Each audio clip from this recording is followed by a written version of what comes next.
Good morning, everyone, and good afternoon in Vietnam.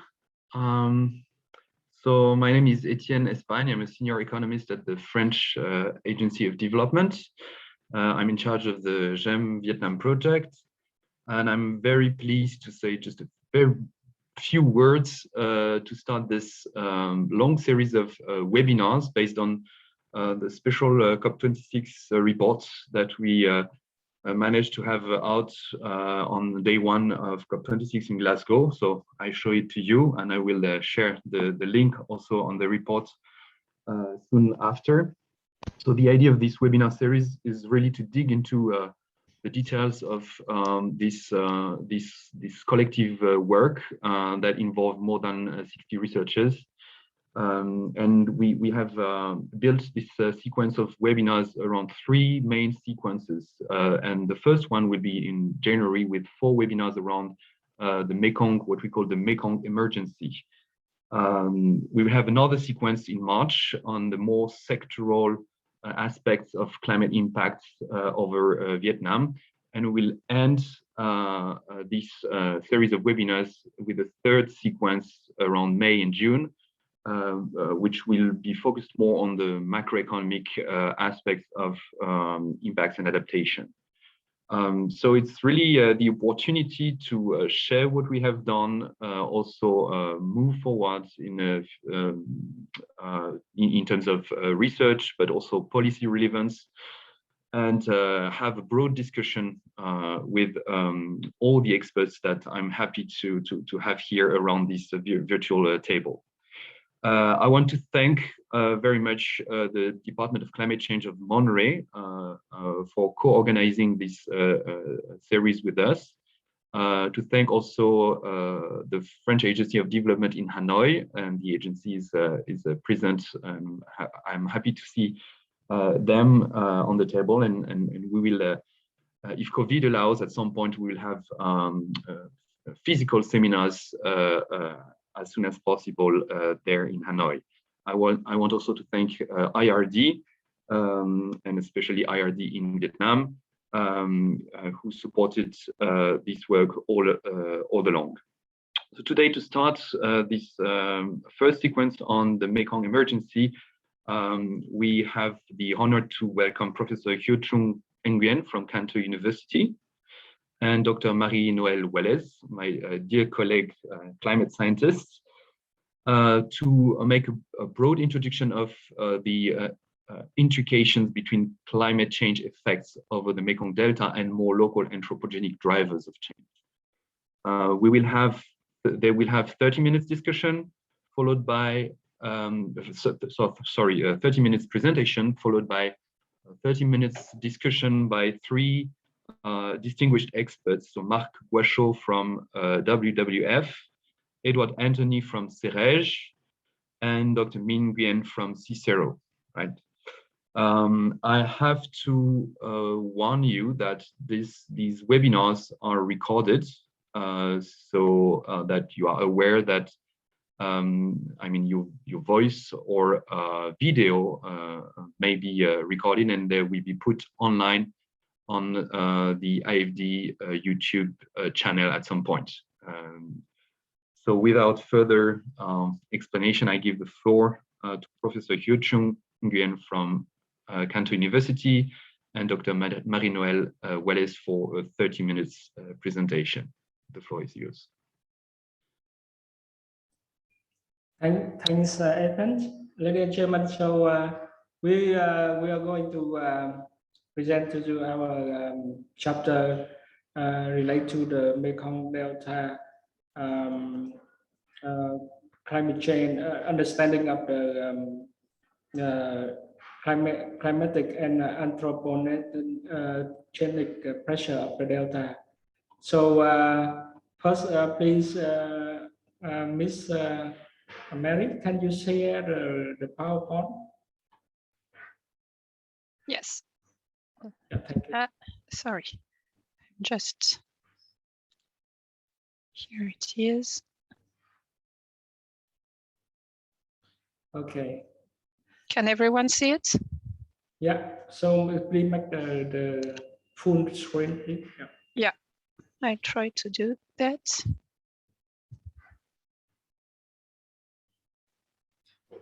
Yeah, okay. So our presentation is about the Mekong Delta in the face of increasing climate and anthropogenic pressures.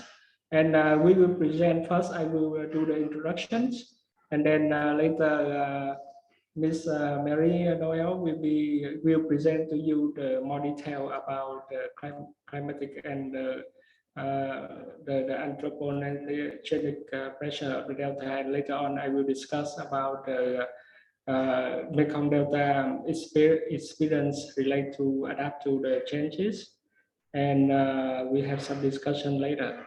So please change the next slide, please.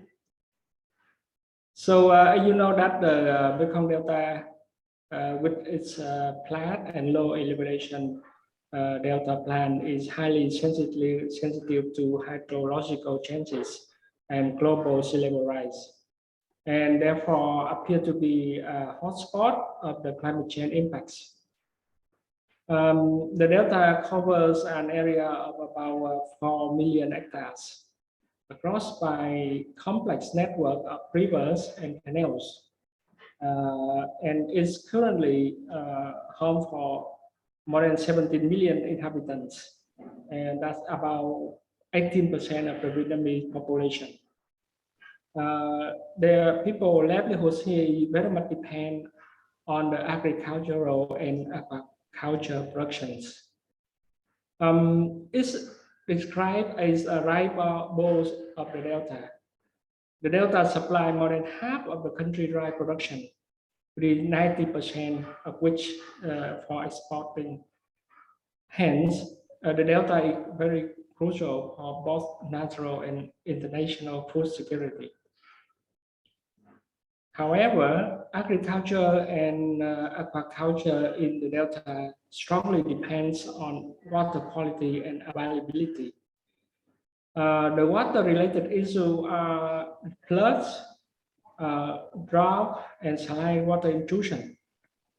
That's already now challenging livelihoods in the delta, and are expected to worsen in the future decades due to climate change and human activity pressure.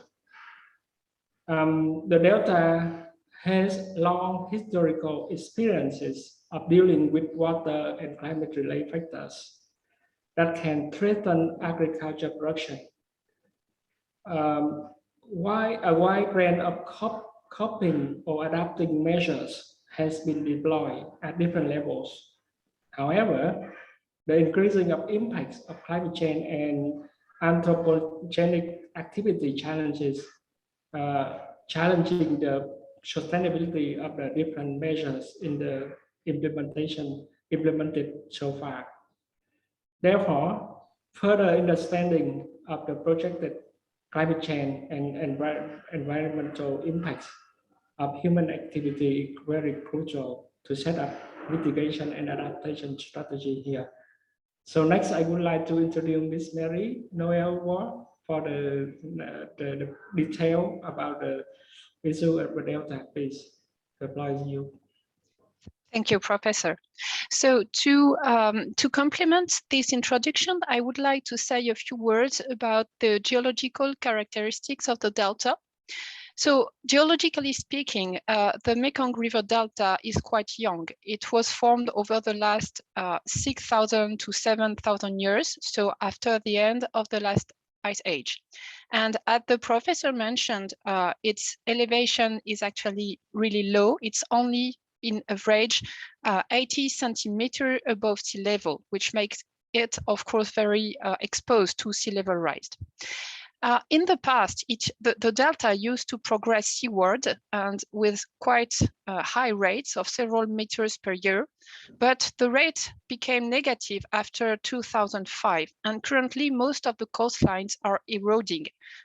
This is what you can see on the figure on the right, where all the red lines show the coastlines currently in erosion, and the rates can be up to minus 50 meters per year.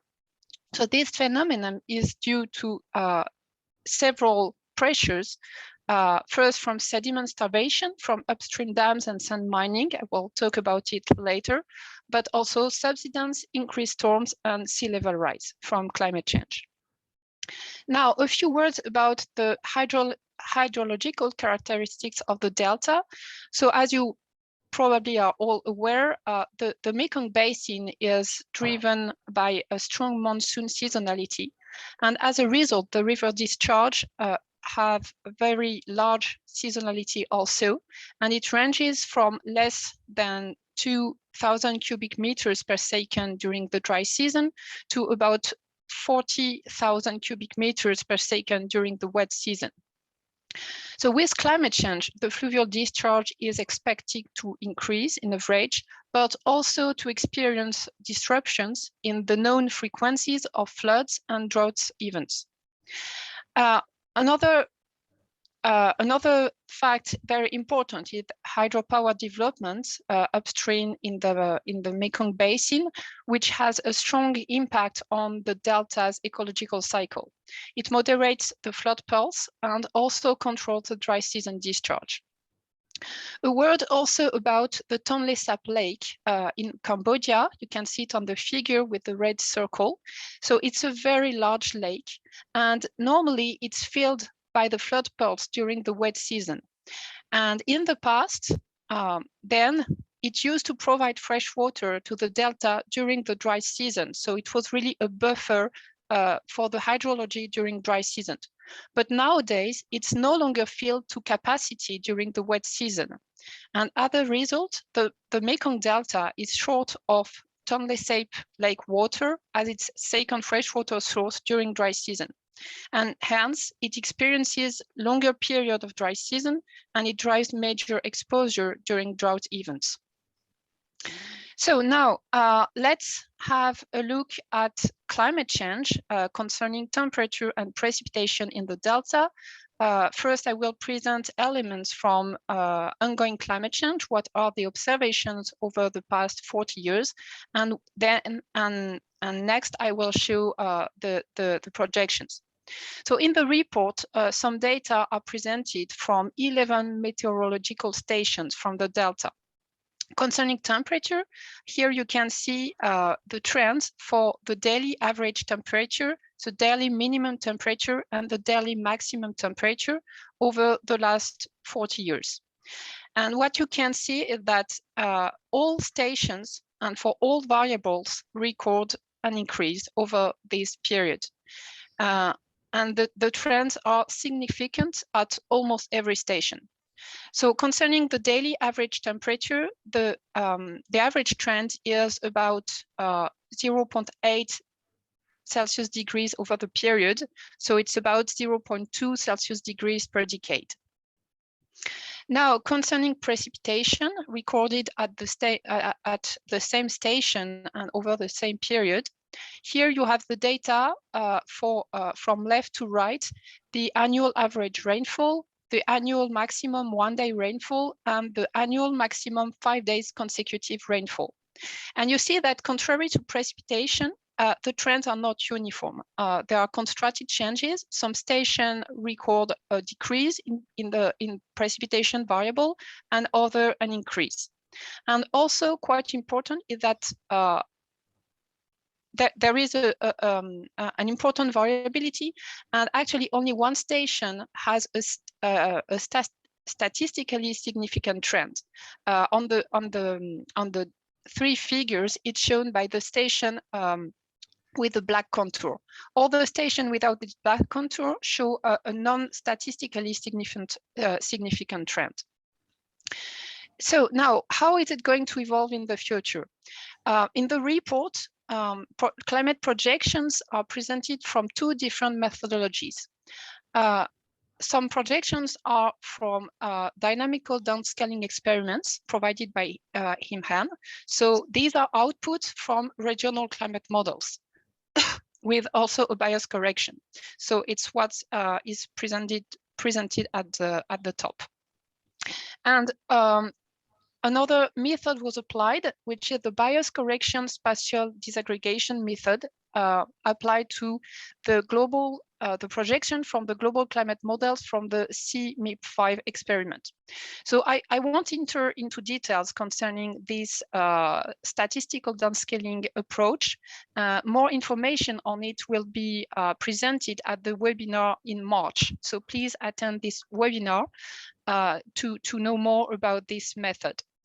The only thing I would like to say here is that, so you see that the different figures show you the temperature changes at different global warming level. So I would like just to precise that the global warming levels are expressed as global temperature anomalies related to the pre-industrial period, whereas the temperature changes anomalies in the delta are expressed relative to the baseline of 1986 to 2005. Anyway, what you see, so that in, of course, the temperature is going to further increase in the delta, and the higher the global warming level, the higher the temperature in the Mekong Delta will be. And an important point also is that both methods provide similar projections concerning temperature. So now, having a look now at precipitation projections, again from the two methods, so dynamical downscaling and statistical downscaling, the results are quite different. On the upper figure, you have the precipitation projections from the dynamical downscaling for the 11 stations in the delta. And depending on the global warming level, precipitation are projected to increase. So between 11 to 17% for a global warming level of 1.5 Celsius degrees to up to plus 20% for global warming of 4 degrees. But with a statistical downscaling approach, which the results are presented in the bottom figure, precipitation changes projected are much lower and are not uniform at the different locations in the delta, and also for the different global warming level. You see that in a near future, so for global warming level of 1.5 degrees, it's rather a slight decrease, which is projected, whereas for a high warming level of 4 degrees, it's an increase of about 8%, which is projected. So these differences are also, these differences between the two methods are also observed for the rest of the Vietnam.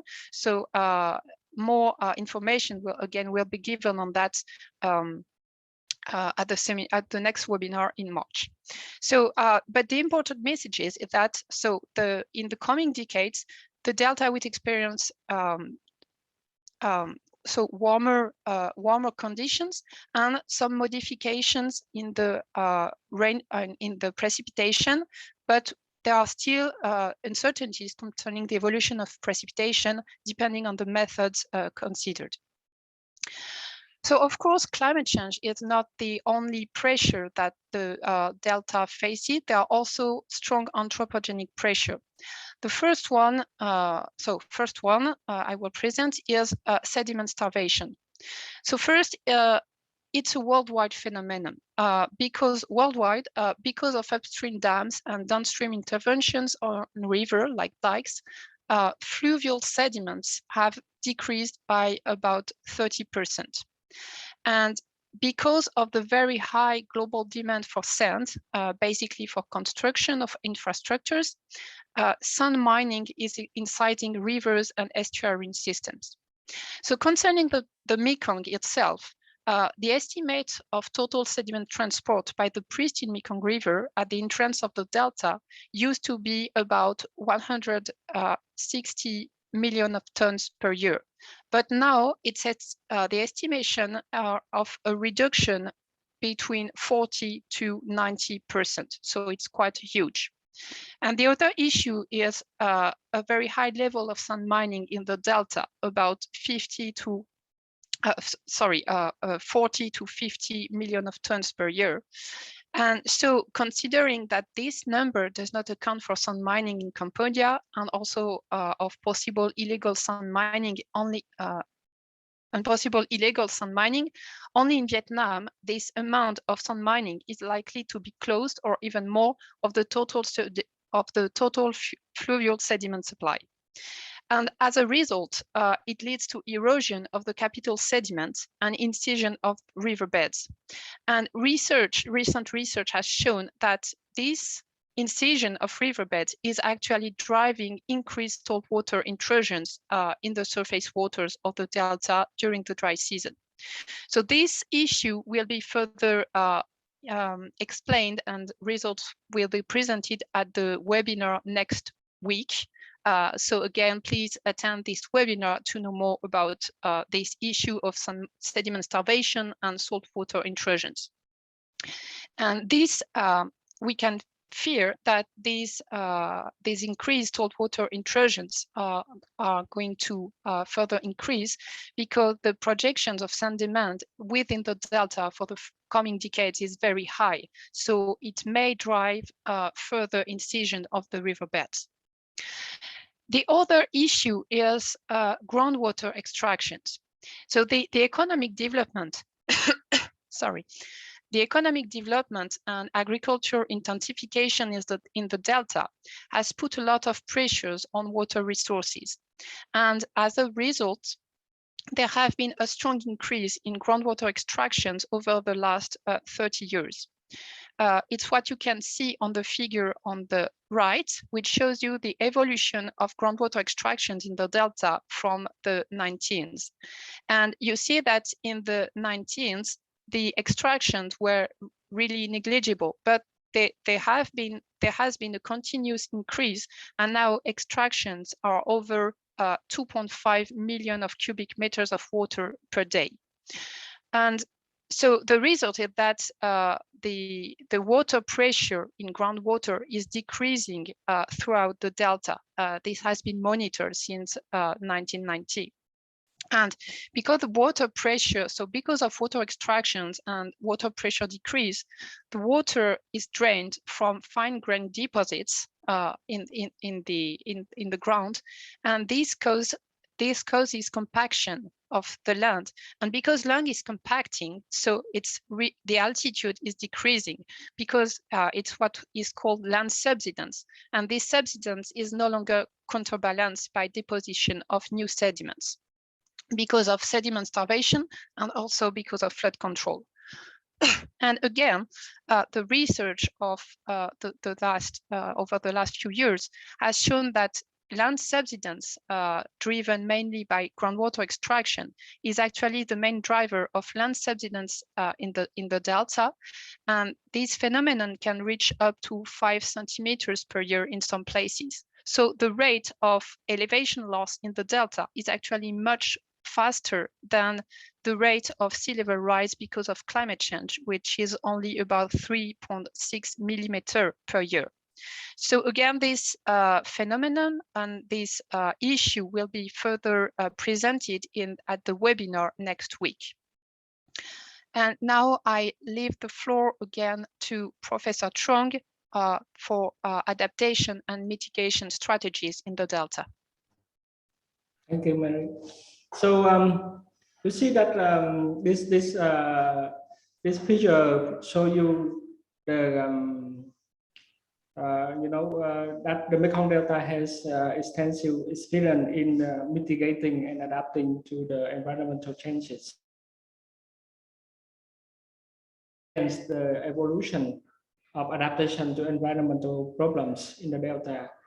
You see that since 1986, after the introduction of the Đổi mới, that is the renovation policy. So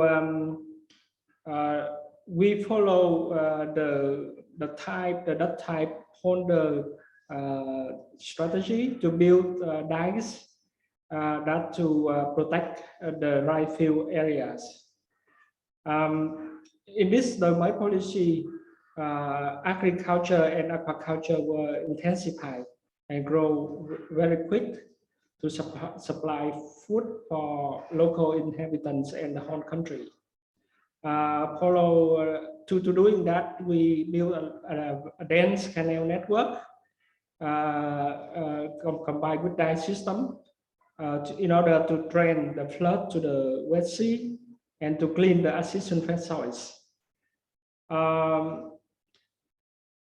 This strategy is quite successfully in terms of bring up the rice production in the Delta. But however, in 2000, you see the historic flood. This was the flood still damage, destroy a very big area of the Delta.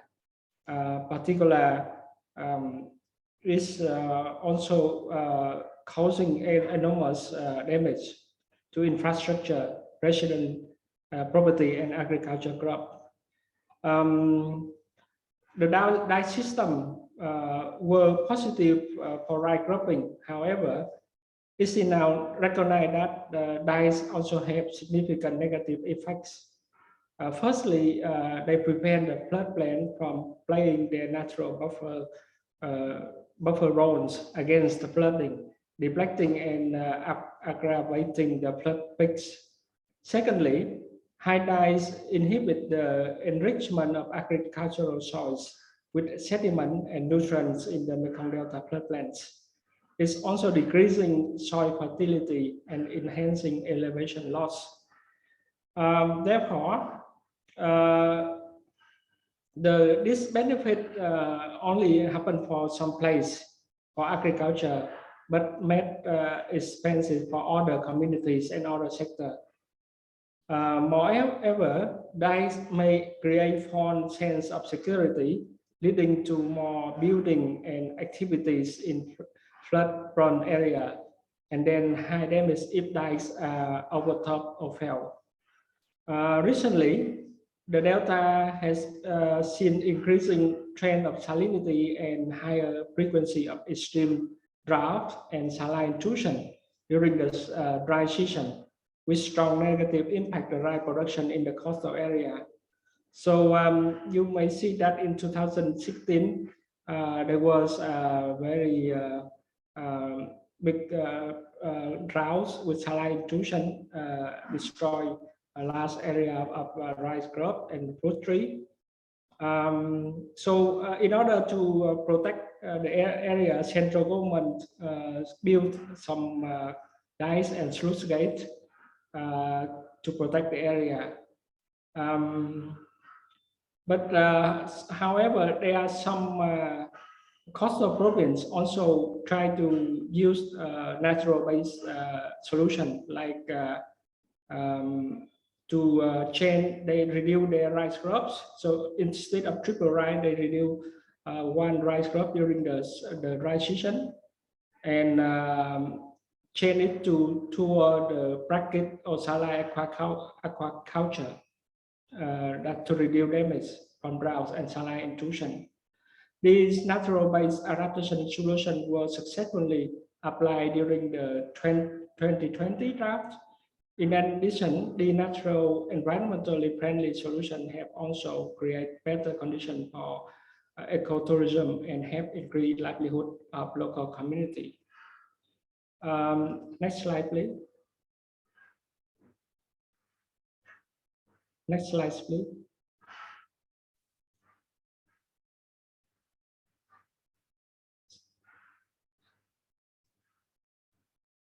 Can you change to the next slide?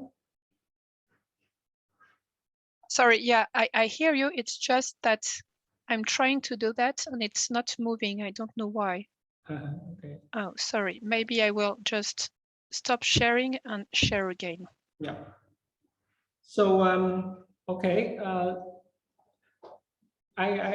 So with that, we can also conclude that hard adaptation measure to the above mentioned environmental changes may be effective in terms of agricultural production, but are not sustainable from social, economic, or environmental point of views. Therefore, a holistic approach is required to deal with future and environmental changes and projected climate change. Recently, the Resolution 120 in 2017 on sustainable and climate resilient development of the Delta was released. This is later detailed by the decision 1163 on approving the task of planning of the Delta for period of 2021 and 2030s, with revision to 2030s issued by the Prime Minister. In the task plan, the government give the plan for adapt of climate change include 3 groups of tasks and solutions. First, to improving the effectiveness of the climate change adaptation by strengthening the state management capacity on climate change and promoting the integration of climate change adaptation into strategic and regulatory system plans. Second, to enhancing the resilient and adaptation capacity for community, economic sectors, and ecosystem through investment in adaptation action, science, and technology to be prepared to adapt to climate change. And third, boosting disaster risk reduction and damage reduction along with preparedness to respond to natural disaster and increase climate extremes due to climate change, such as via the establishment of the regional coordination institution and mechanism for sustainable development in the Mekong Delta. Along with these solutions, promoting training and development human resources, scientific research, and technological development, as well as strengthening international cooperation and strategic communication to raise public awareness of the impacts of climate change. So that's what we can propose for the adaptation for the climate change. Thank you. In the Delta. Yeah, thank you. Thank you, Professor. So now we will move to the discussion part. So maybe we can start, I propose we start with Dr. Edward Anthony from CEREG. Dr. Anthony, the floor is yours. Thank you very much indeed, Marie-Noelle and Nguyen Hieu Trung for this nice presentation. My understanding of the situation, of course, is that the climate change aspect is much less detrimental to the future of the Mekong Delta than human activities. I think this is an important point that was stressed by the presentation. And of course, we see that for you to have a sustainable delta in the long term, you definitely need sediment, because a delta is all about sediment, actually. I mean, if you don't have sediments, you don't have a delta. So you don't have this upbuilding and outbuilding of the delta, which now is subject to massive subsidence, but coastal erosion as well. Both of these are related. The aspect of sediment starvation is related to coastal erosion directly because there's less sediment coming in, but there's also a problem of redistribution of sediments within the delta itself, which is related to sand mining, of course, which deepens the channels, leads to greater salt intrusion inland. So some of this, the mud that comes out during the wet season with the high discharge goes back into the estuary and doesn't move along the coast to sustain the rest of the muddy delta in the south and the southeast, south and southwest. Sorry. What I saw from the conclusions was that you talked about regional coordination efforts. I think it's important also to stress that this is a two-sided problem. You've got one problem that's really regional, which is related to sediment starvation associated with dams and sand mining, of course, in Cambodia as well, because you've got another country upstream where there is important sand mining. I mean, Phnom Penh is a very, very important sand extraction area. And then you've got the problems that are related to the delta itself, the way it's used, which is basically a Vietnam problem, okay? Now, within the delta itself, this really relates to Vietnam. And on the other hand, you've got all the other countries, you've got this big transboundary river. So my interrogation this is that what do you refer to as regional coordination? You mentioned regional coordination initiatives. I mean, what are these regional coordination initiatives? Do they involve China as well? Do they involve the other countries? How does the Mekong River Commission come into this into these institutions? Because there's a commission that's there already. I mean, it's meant to streamline interactivity between the various countries in terms of use of the Mekong, resources, sustainability, and all these aspects. And so these are questions we've been asking ourselves with Marc Guacho, of course, my friend, who's also intervening in this session. But I mean, these are basic questions, I think, that need to be stated. I can understand that there's some aspect of diplomacy here, because it's a delicate issue, but I think this needs to be brought into the fore. How do you look at these regional aspects related to the local aspects as well? I mean, you mentioned the population density as population of 17 million. Is this really 17 million? Is it going to be much more in the coming decades? Because this will determine the productivity of the delta. I think you should also take into account the fact that when you don't have enough sediment coming, there's less nutrients as well. So this feeds back on the agricultural production, the rice production, and this is a further problem as well. So these are my preliminary reflections, but I think we need to discuss with the other participants on this. Thank you very much for this remark. Indeed, you raise these very crucial problems. Just maybe I would like to complement about the fact that, as you say, climate change appear as much less detrimental for the delta than anthropogenic pressures for the coming decades. Maybe just to say that this might change in the second half of the century. I think especially about to sea level rise. Because as you probably know, there are quite some concerns about the behavior of glaciers in Antarctica, and so it's possible that if there is a rapid destabilization, sea level rise could be above 1 meters, above maybe up to 2 meters by the end of the century. But well, it's rather for the second half of the century. Maybe on the regional coordination issue, Professor Trung, you have some elements before we move to the next discussions. Yeah, I think we can move to the next discussion, and later, so I will introduce Dr. Ming to talk.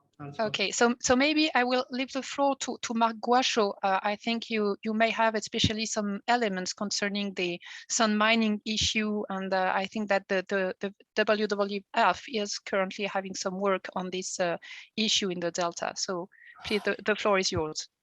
Indeed, yes. So happy New Year to all, and thank you to the organizers for the opportunity to comment, and thank you for the presentation and this very timely initiative.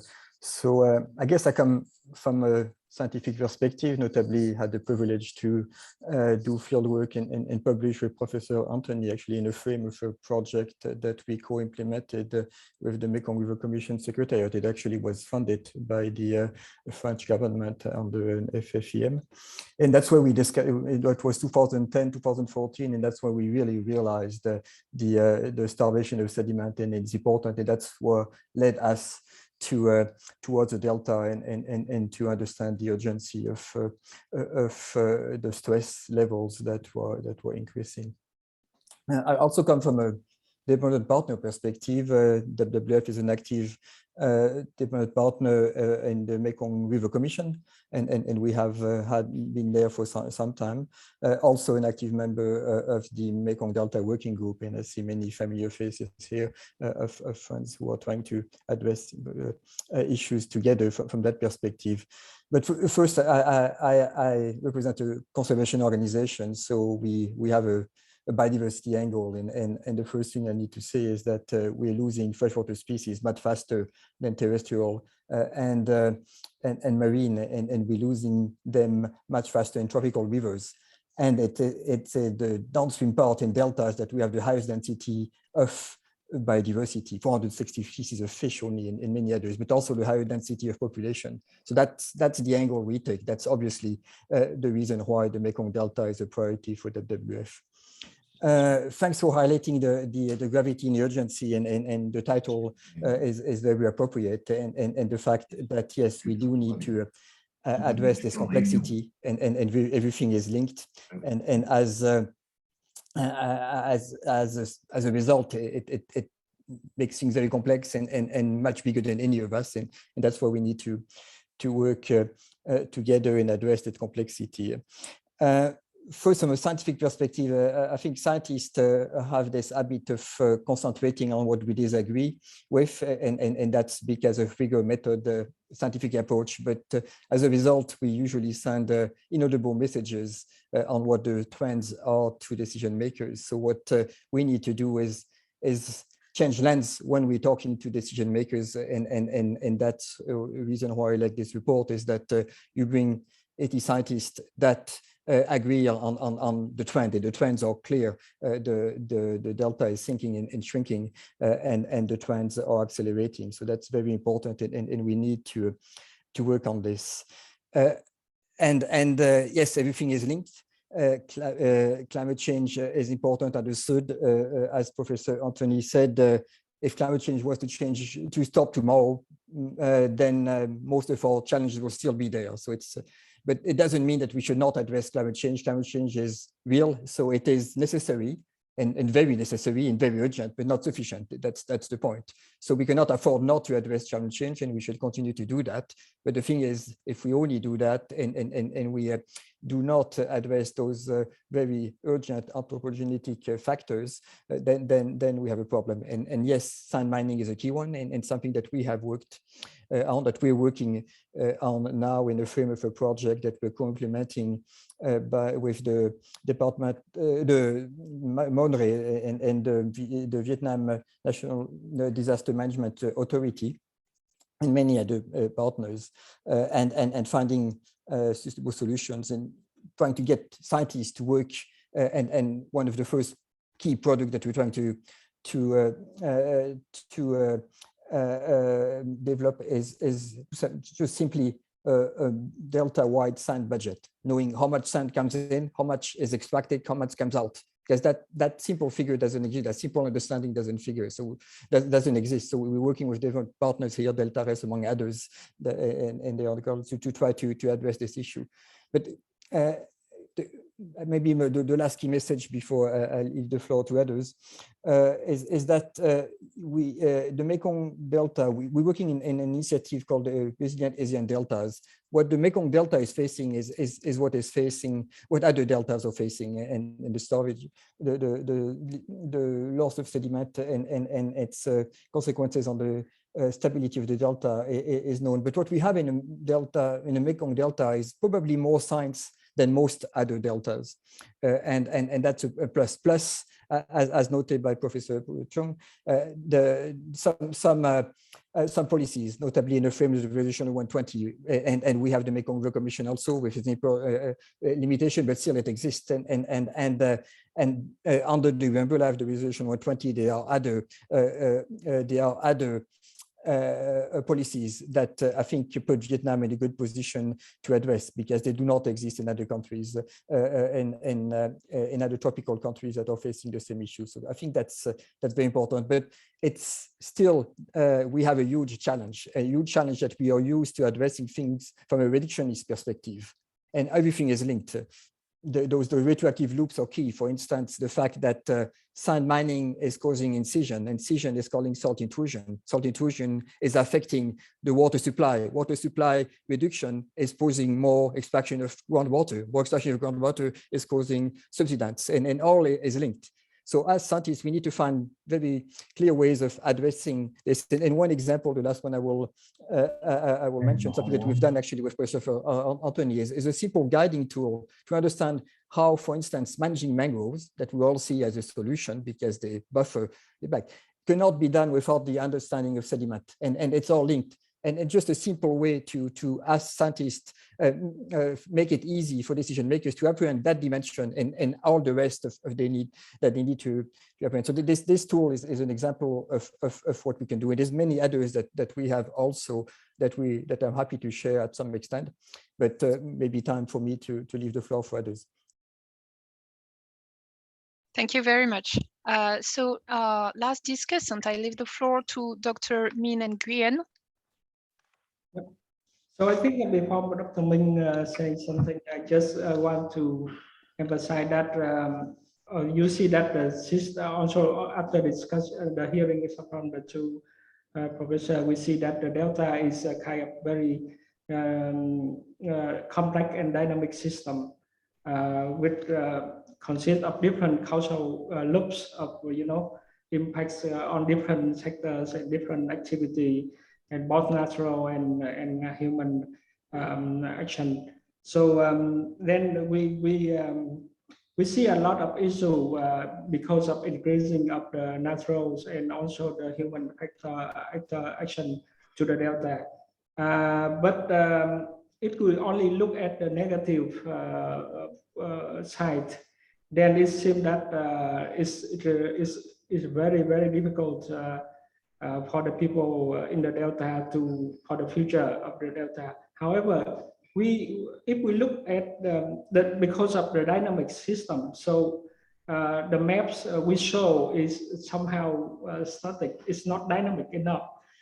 You see the large area of under flooding or under saline intrusion in the maps, but actually, if you look at the chances of seasonal change or even daily changing of the water flow and salinity level and so on, then we can still see a lot of opportunities for the delta for the future development. But how? Which ways? Kind of very wisely use of the natural-based system. A example of reducing rice crops and changing to toward the saline-based agriculture, aquaculture system may be solution. So then Dr. Minh, CSIRO, introducing what you call the adaptation pathways. I think it's maybe suitable for the delta. So if you look at the past adaptation of the Mekong Delta people and use here the future changes, changing of biophysical condition. What would you say, or maybe discuss a little bit about the adaptation pathways that may be suitable for the delta? Dr. Minh, please. All right. Thank you. Happy New Year, everyone. My pleasure to be here. And I'm Minh Nguyen by my name. I'm Vietnamese, but I'm living in Australia and working for the CSIRO, the Commonwealth Scientific and Industrial Organization of Australia. So pleasure to see you all here, and I have an opportunity to talk about something. And yeah, we're dealing with a very dynamic system, and Dr. Trung just say about that. And I am a scientist, but I think I would like to see more in the policy side, and also how to pathway to impact. I mean, when here we have a lot of data, like information about the scientific things and related to each other, and then what? To us, this always say then what? So how can we work from here? So we have a dynamic system. Certainly, we have multiple issues, and especially changing with time, and become faster and faster. And you talk all about things with shock and stress, and due to the natural or the climate change, and many of them become man-made as well. Problem. Some of them we can control, and some we can't. And how to deal with that, and how to keep sustainable development for the Mekong from now on is always a challenging issue, thinking all about economics, social, people, and environment. That's something for Delta and for government to think. But to us as a scientist, so I think it's an opportunity as well. We have something interesting to work together, and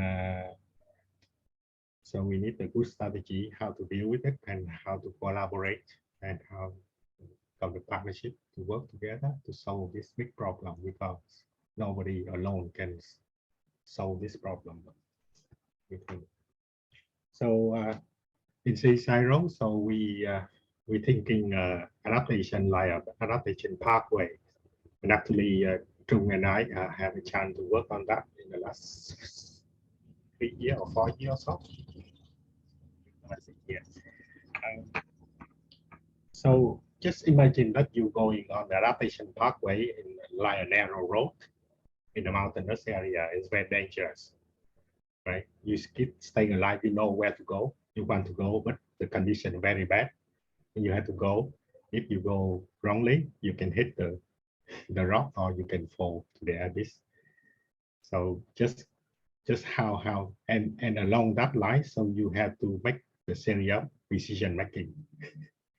To make a lot of decisions time by time, so that you stay alive on the road, and also you have to keep monitoring everything to be aware of any potential danger along the way. So we have to think adaptation like that way. If you go off that, so you go to maladaptive area, and hopefully we can get back, or sometimes we can't get back any longer. But just use that one, but it's related to the decision making. So to make a decision, so you have the value that you where you want to go, and you have the knowledge how to go, and you have a rule bounding around. That means your habit, your rule base, or something like that. So you have to abide with some rule so that you can make a decision, good decision, and go stay develop.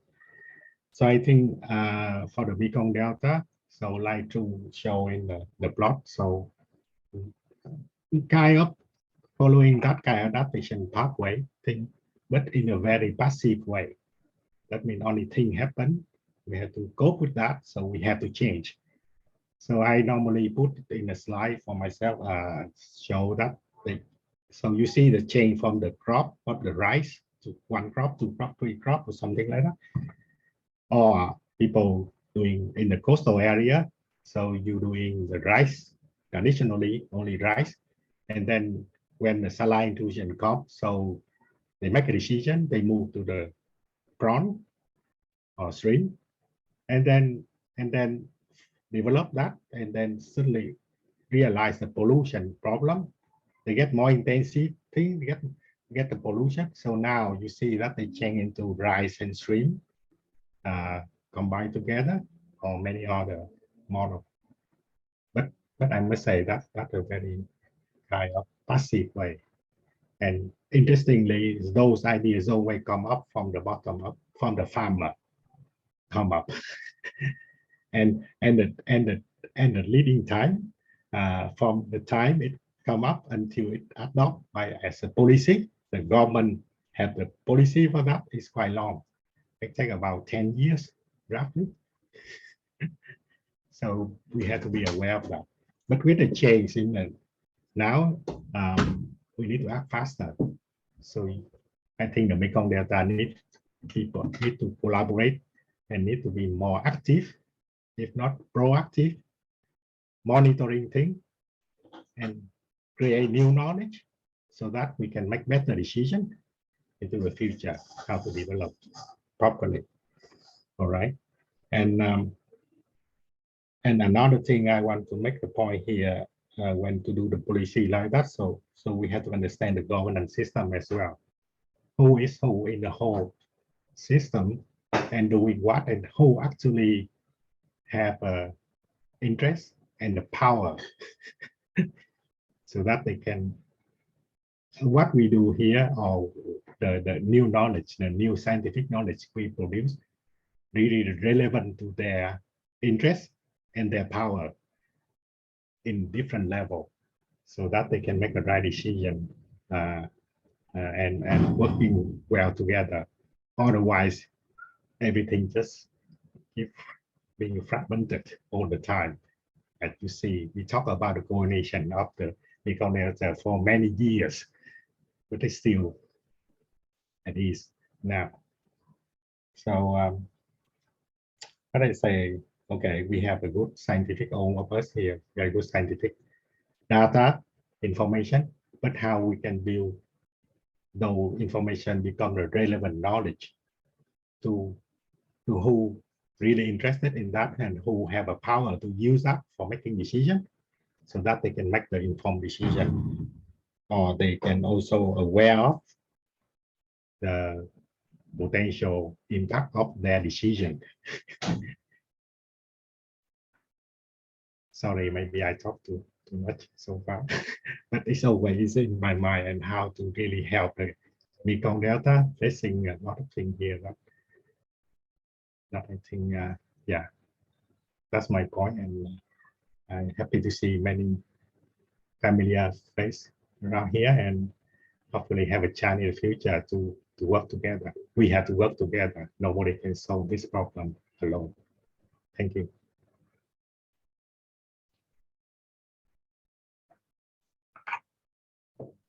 Yeah, thank you, Dr. Minh. So it's clearly that we not only consider the aim, the value we want to achieve, the objective. For example, we want to ensure the productions or the livelihoods improvement or the economic development of the Delta, but also we have to work on providing better knowledge and of course know-how to deal with the situation, to support the decision making. And I think also important to have kind of what you mentioned about rule. I mean, that kind of the legal framework or policy or strategy to support the local adaptation, measure. Because, for example, we sometimes see that the local community they adapt to, for example, salinity intrusion by by converting dry to stream, but the law, the regulation is not allow them to do so, because that is defined a rice land, for example. So that kind of regulation or law or things that also impact to the adaptation measure. But if we look at the broader scale, in terms of regional, like the Mekong, the whole Mekong basin scale, then also this kind of adaptation pathway, I think, also valid to be used in this situation. Yeah, thank you, Dr. Minh. So, Mary, you want to say something? Yeah, thank you very much. Looking at the time, maybe we can move to the general questions. I see that some people are raising their hands. So we still have half of an hour for these questions. So I see, from my side, I see a question from Marc Descloîtres. So please, so the floor is yours. I can't see if there are others raised hands, but please now feel free to ask questions to any of the on the presentation or to any of the three discussants. Thank you very much. You can hear me? Yeah. Okay. Thank you for the presentation and also this discussion. I was actually wondering, I think we are all agree that we need confident scientific results, and many teams have already produced very reliable scientific results, and we know the cause of subsidence and so on. I was actually wondering how to monitor with a short, maybe time delay or something like that, how to monitor efficiently a so huge region in order to provide relevant elements for policies makers and so on. So I don't know who can answer this, we heard about, of course, satellite data, but maybe ground data should be very important also to collect. Thank you. Thank you very much. Maybe I can just say a word. So concerning satellite data, there will be one webinar on agriculture, which will present the last development concerning rice monitoring for at the different crop stages from satellite data. So there have been quite a lot of work on that over the past years. Now I strongly agree that we really need to monitor also at the ground level. So maybe Professor Trung, you have some elements on that. Or Marc Guachaud, I see maybe you want to share something. Sure, I'm happy for Professor Trung to go first if you want, but I'm happy to very quickly make a couple of comments. Okay, thank you, Professor Trung. Yeah, it's also a question of what we measure. We have a tendency to measure what is easy to measure and to remeasure it. And because it's easy to measure, then we work on it. And because we work on it, we have more awareness and we measure it more. Something very simple that we're not measuring is bed load, because it's very difficult to measure bed load, and a lot of the sand moves during the peaks of flooding. It's very dangerous and technically difficult to do it. So also too much data could work against also a proper assessment. So we need to data is always good, but sometimes we have a false impression of having a good monitoring system because we have a lot of data and we miss important things. Over. Thank you, Mark. So in terms of data, I think this kind of question is we always get during scientific workshop about the data availability and so on. But I think right, I think now at the moment our government already realized that data collection is very important. That we can see this indicates through the fact that at the moment we're going to build a data center in the Mekong Delta in Kantar City by Ministry of Environment. So they will build a center where we can collect different kind of data and environment and land uses and so on. And then integrated into a database system to be shared. I don't know how this will be shared, but actually is a trend that considering the data is very important for decision making and for adaptation to the changes in the Delta. The problem is collecting data is consume a lot of require big money to doing that and human resources. We try to do the sensor system to collect data, for example, salinity, but it's also cost a lot of implementation, human resources and so on. I think that's not only in terms of the capacity, but also in terms of the design of the monitoring system. So I think for satellite images, I know that the European launched a lot of satellite that to monitor environmental, like Sentinel system, for example.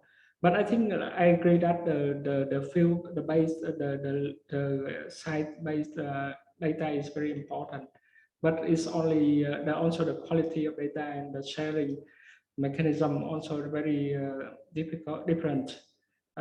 So I think to get data in our experience, by working together, then we can share the data easier than only if you can only come and say we want this data or that data.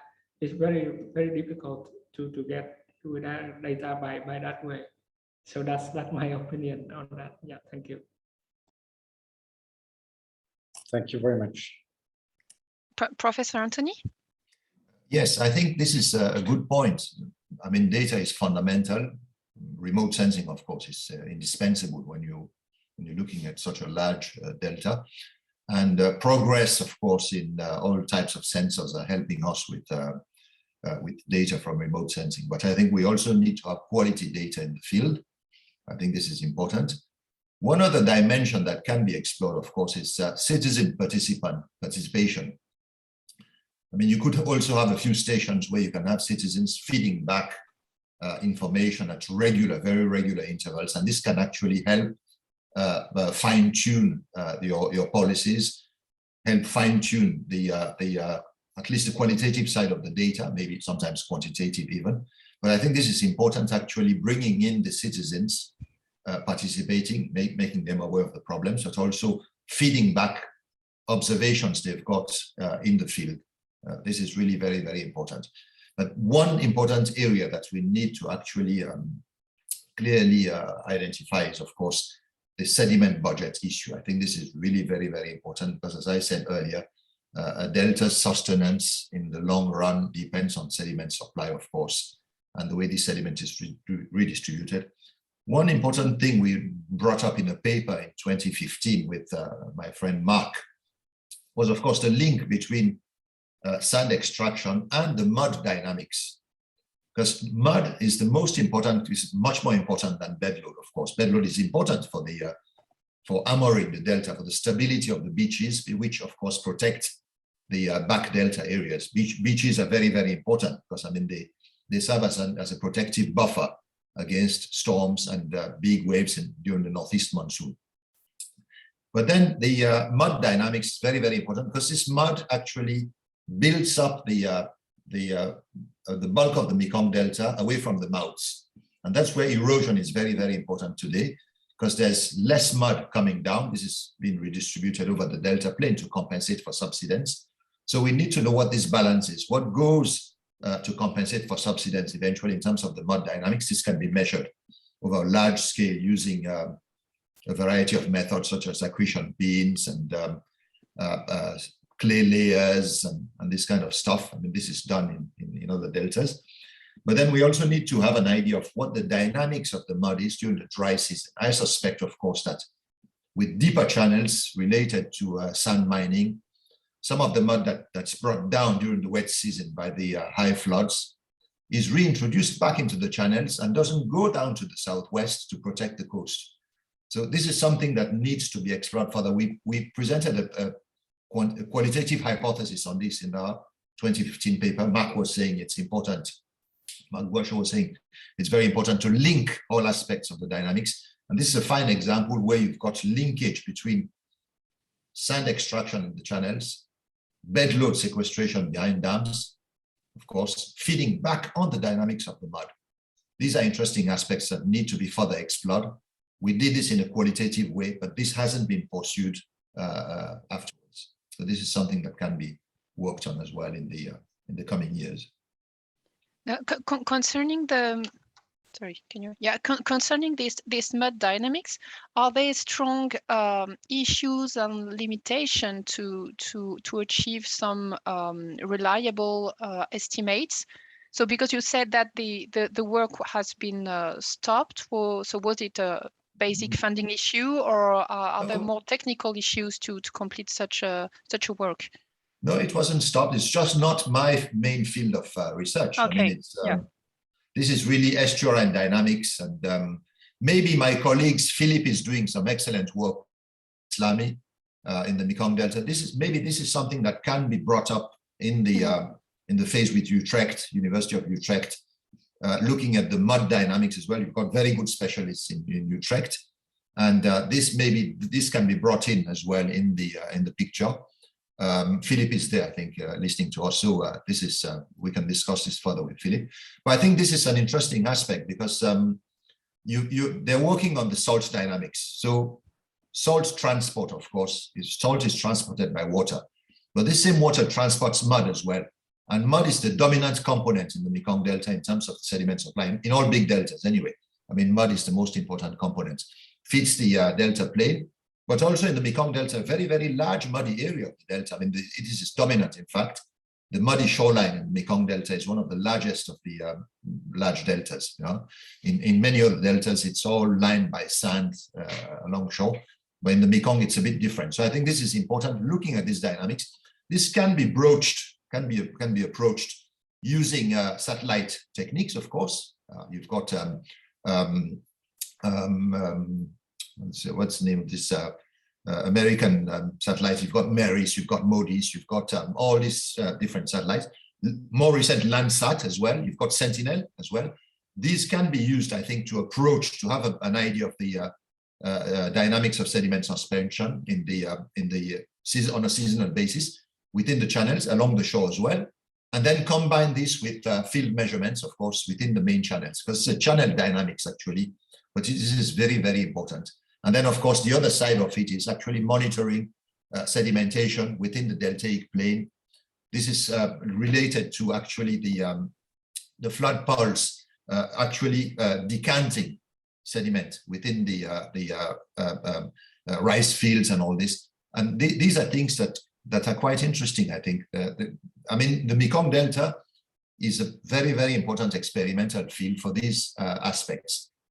I must say that the research on the Mekong Delta started very late compared to Chinese deltas, compared to the Mississippi. There's been a lot of work over the last 10, 15 years. This is remarkable, actually, and this is really worthy of the Mekong itself, as we say, the mighty Mekong. So I think these are aspects that need to be explored. Keep up this good work that has been going on for the past decade or so.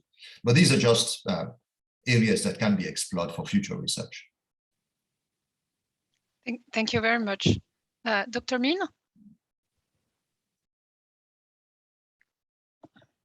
Yeah, yeah, I just have some idea about the data. I know most of us scientists, we're just hungry for data, and mostly we just ask for data. But to me, I think data is everywhere, but never enough. And if we just have an algorithm and we just need the data for that algorithm or something like that, we need to think a bit differently. Rather than just coming and asking the local that where's the data, can the local provide us the data? We have to, as Trung mentioned, you know, data collection and monitoring is a very expensive exercise. So if you formulate a project or the program, I guess we have to kind of formulate a program that incorporates the data collection and the algorithm or scientific work you want to do together along the way. Why? Because one thing that we learned that your algorithm might work well somewhere, but maybe not in Vietnam when you go. So the local context and local factor will play a very important role.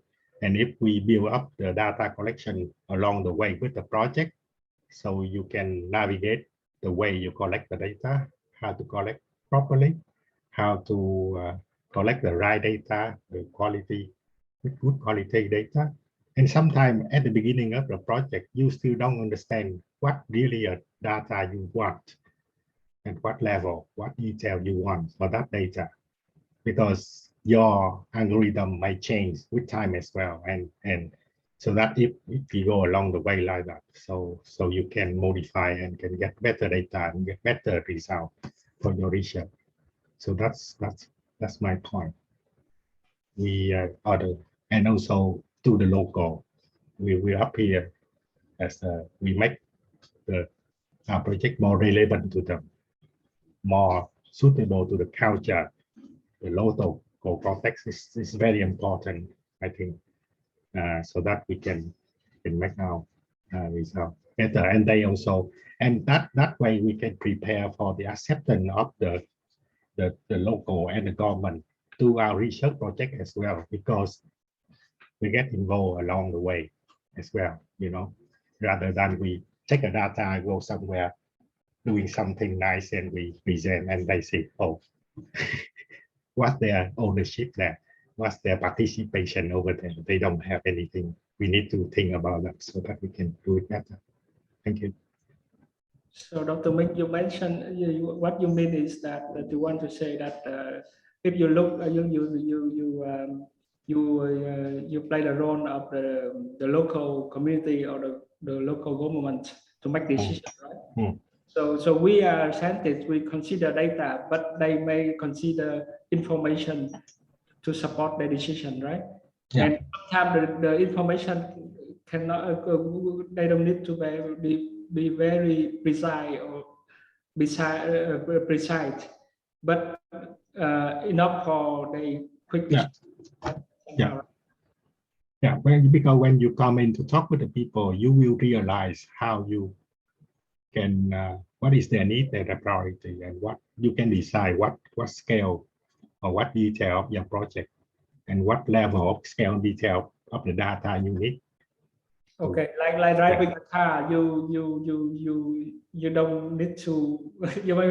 You're driving a car, then you make decision based on information coming very fast. Then yeah, okay. Yeah. Anyway. Right. Yeah. Thank you, Mr. Thủy. Yeah, please.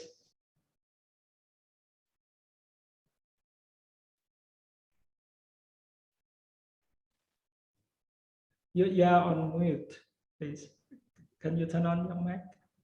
Okay, I am Thuy Le Toan from CESGEO Toulouse, France. Thank you very much to give the floor. Okay, I would like to talk about the particularity of the Mekong Delta for researchers. And right now, for the adaptation, we observe that there's a lot of autonomous adaptation by farmers, as Professor Trung said before. And then follow to that, the bottom up, there were regulations by the province, by the province itself. But however, the Mekong Delta River, the Mekong River Delta is a whole. And for scientific research, we need to provide evidence for adaptation measure. And the research should be done dynamic ways, as we say. In the past, we say dynamic is yearly or monthly, but now with the salinity, drought, erosion, etc., we need less than monthly, weekly observation. This is dynamic. The second thing, we need the global scope, meaning the whole Delta Mekong, but not at the resolution of satellite like 300 meters MODIS, but we need high resolution and at the same time, in order to provide the detail for the local stakeholders for local adaptation. And the third thing is for the adaptation, we also need the multi-sectorial consideration. If we say we take half measure for sluice gates or dike for agriculture, and then it will not be sustainable because we don't consider the social and economic factors. So this is very ambitious, and there's a lot of research made in the Mekong Delta, in mainly quite globally at the cost resolution, and then locally in situ data and local study, and how to reconcile those things to based on the local knowledge and to have an extension to the whole Delta Mekong. And this we could do it if we work together and we share everything together. And then how we can store all that in one platform, one place, or one organization that will help us to pick, to provide the data and to pick the data in order to put things together. This is like a puzzle that we have piece by piece, and how to make use of them in order to resolve the whole problem. Thank you. Thank you, Mr. Thủy. Yeah. So, anybody has any comment or questions, please?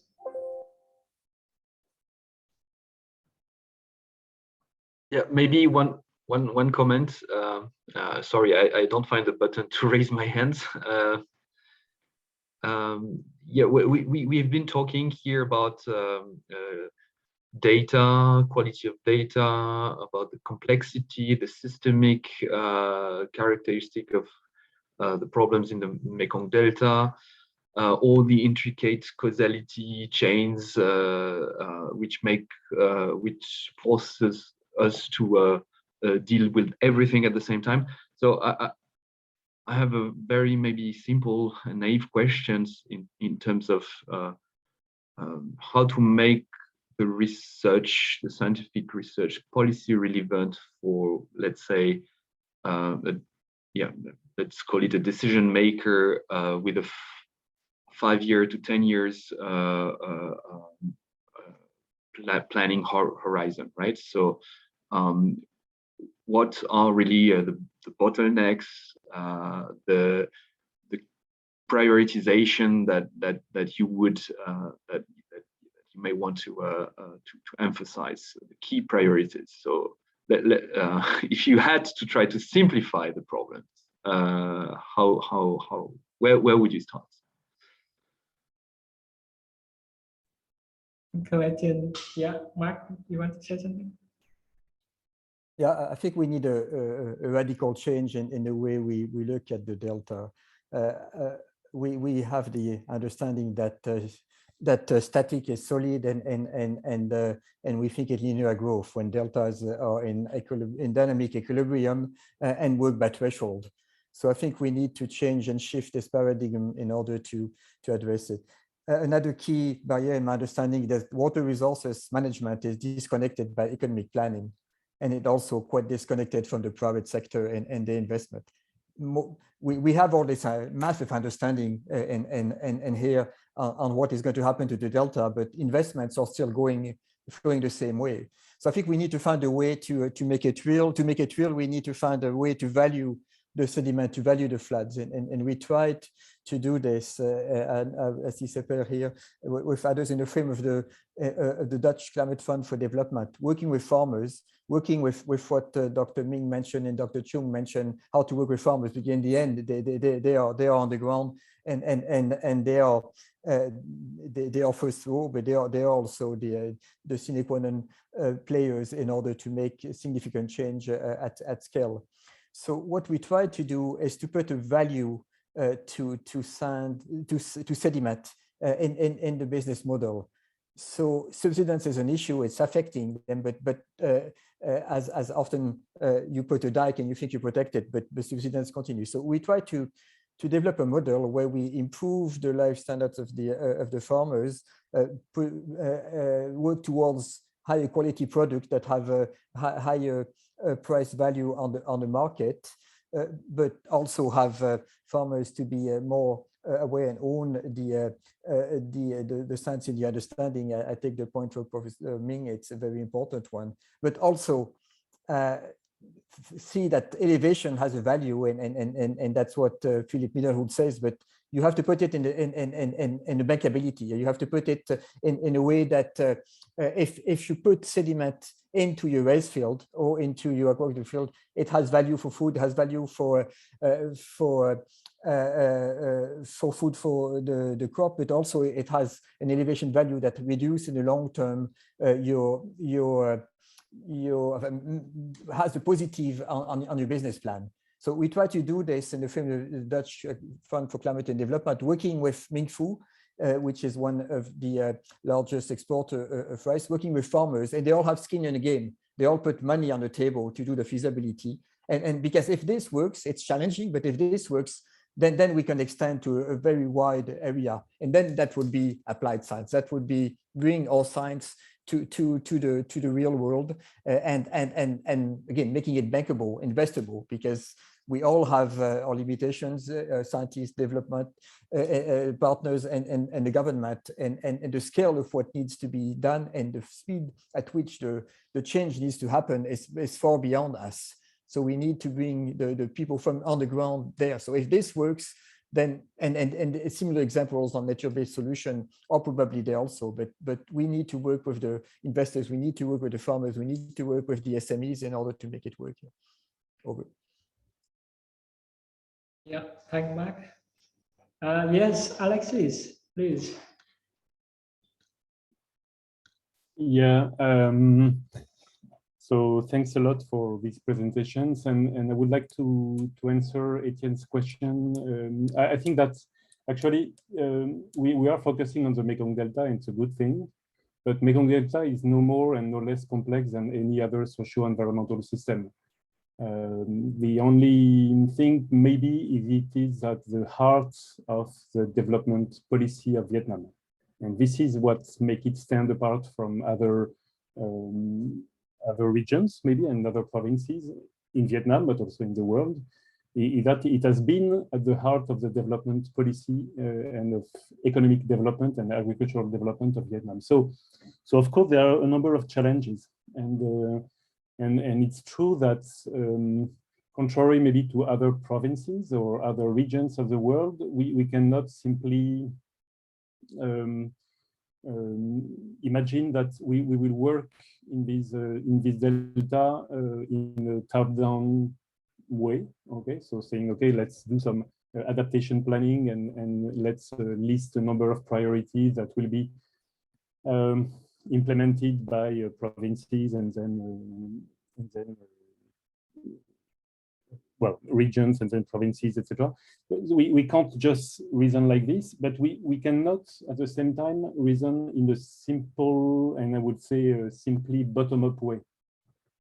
Yes, there are a number of autonomous adaptations, but the thing is that either we accept that there is no rule, and in that case, let people adapt to whatever their conditions of life are. Okay? And we, well, actually, you can believe in this, but I don't. And we are talking about a region of nearly 20 million people living in completely different ecosystems. So if you go up, well, in the north of the Mekong Delta, in the south of the Mekong Delta, you have completely different constraints, completely different ecosystems, and probably completely different seasons and availability of water and problems of salinization and pollution and sediments. So in a way or another, we will have at some point to deal with the complexity of the delta. And for me, the only way to deal with it is to accept to maybe to have a number of different approaches. And to answer Etienne, actually, I think that, for example, the priorities might not be the same in the different provinces that populate the Mekong Delta. We cannot have just a set of priorities for the Mekong Delta. It's too large and too diverse. So I would be in favor, of course, I'm advocating my own discipline, but I would be in favor actually of being able to push forward a number of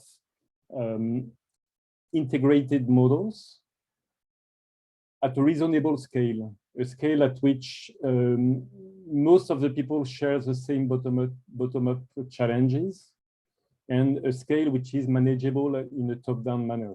Okay, so maybe I don't know actually the exact scale, but I would say something like between 100,000 to maybe at most 1 million people concerned.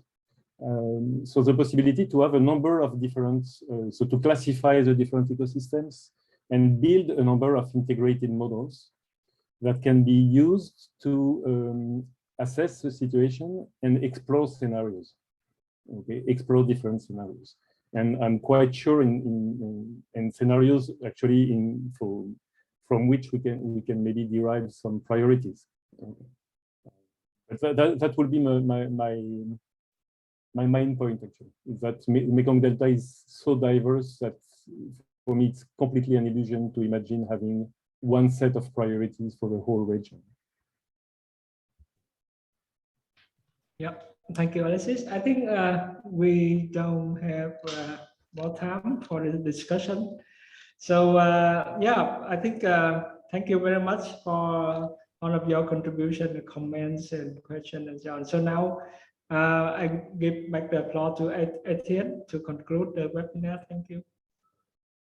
Yes, also thank you, Professor Chung, and thank you, Marie-Noelle, for this very nice broad introduction. We understand that we're just starting discussing on the topic, and that's also why we have 3 more webinars which will really deepen, I think, some of the key aspects that were just scratched today. So next week, we are very pleased to welcome Philippe Minderhood and Seper Eslami for a webinar on the dynamics of salinity intrusion in the Mekong Delta. In 2 weeks from now, we have Alexis, so who will be able to show us the proper dimension level where we should really try to model in an integrated way the potential simulations of adaptation strategies within the Mekong Delta. So that would be Alexis and Chi-Kwon Chung, also from Tho University. And we will end this first series on the Mekong emergency with the more regional, broader regional aspect, where we will welcome Dr. Anulak Kittikul from the Mekong River Commission and Dr. Lin Huynh, also from IRD. So I think with these 3 more webinars, it's really an opportunity to deepen and prolong this discussion that we just started today. So again, thank you very much for being so numerous for this first session, and we hope to see you again in the following weeks to prolong the discussion. All right, see you next week.